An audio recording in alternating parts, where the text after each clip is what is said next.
All right, it's Adam from Edge. So far we've talked about application compatibility and the application compatibility toolkit and the ability that it gives you to find out what apps you have in your environment and which ones are going to run on Windows 7.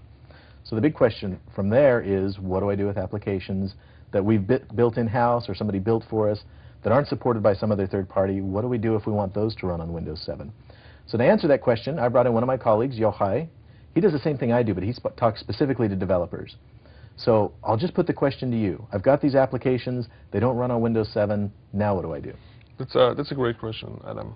There are a few things that you can do. Okay. If you have any access to the source code, and you have the resource to actually go and fix any compatibility problems that you have with application running on Windows 7, then you absolutely should try and fix those. The best thing is to try fix the problem, the core problem. That may other solution that we can talk about may not be applicable in next versions. But fixing the code probably will resonate a long time. Okay. Now, I'm not a developer. I'm not going to fix the code myself, but what are the resources I would point my developers at to find out how to make their code compatible? Right. So there is on MSDN, there is a Windows compatibility page. Okay. And there is a very prescriptive way of steps to what to do in order to fix your application. Okay. Like step one, check these major bugs like version checking, UAC, and etc. Go through the specific list of what to do, what to check, and how to fix. And we got the cookbooks as well. We got a Windows Vista cookbook, and then we got a Windows 7 cookbook. A lot of the compatibility on Windows 7 are actually Windows Vista related. Okay. So it makes sense to read both cookbooks. Okay. So let's take the other scenario. I don't have the source code. I've got this application. It's mission critical. Or maybe we've got the source code, but nobody knows how to read it anymore because we've been using the app for years. Yes. I've heard about shimming. Is that my other answer? So if there's any other option, it doesn't work for you, you can fix, you can make it work. Your last resort would be shims. Okay. And shims basically are, you can imagine them as a piece of code or something that is running somewhere close to your application. And when your app is doing some native calls or some calls for the OS, like, hey, what's the version, what's the registry key, what's the file path, and so forth. And we can intercept those calls and redirect them.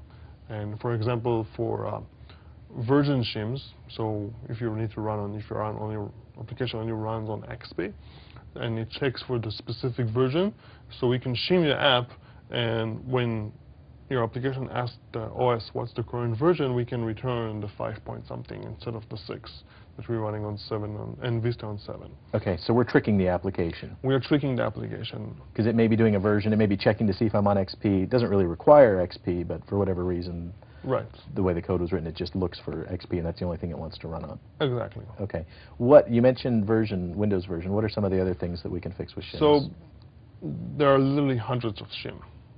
You can do registry shims, you can do file access shims, UAC obviously run as admin or not. You can do other privileges shim, you have a high DPI.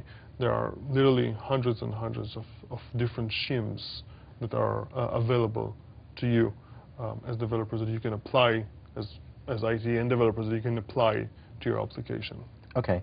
And tell me how I do that. How do I build a shim, and how do I get it on my Windows 7 machine? So in the application compatibility toolkit, there is a compatibility manager, which is basically a large database of all the available shims. So Windows 7 ships with a bunch of shims, right? There are hundreds of shims. We give you a bunch in the box. Okay. Yes.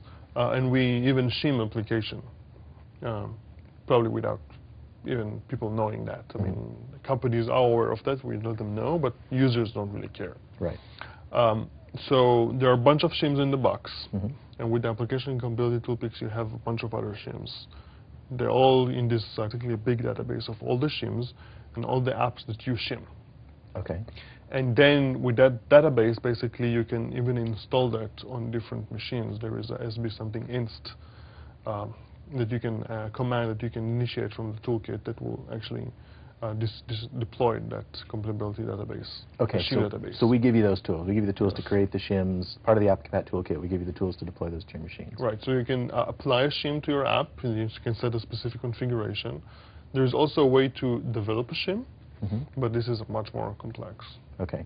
So sounds like our best first choice is fix the app if we can. Yes. But if we can't, shimming is available, and we've got some pretty good resources for how to do that. Exactly. All right. Sounds pretty good. Thanks, Yochay. Sure. Thank you very much, Adam. So this is the first of a couple of videos around application compatibility. Obviously, this one talks about what to do if you can fix your app.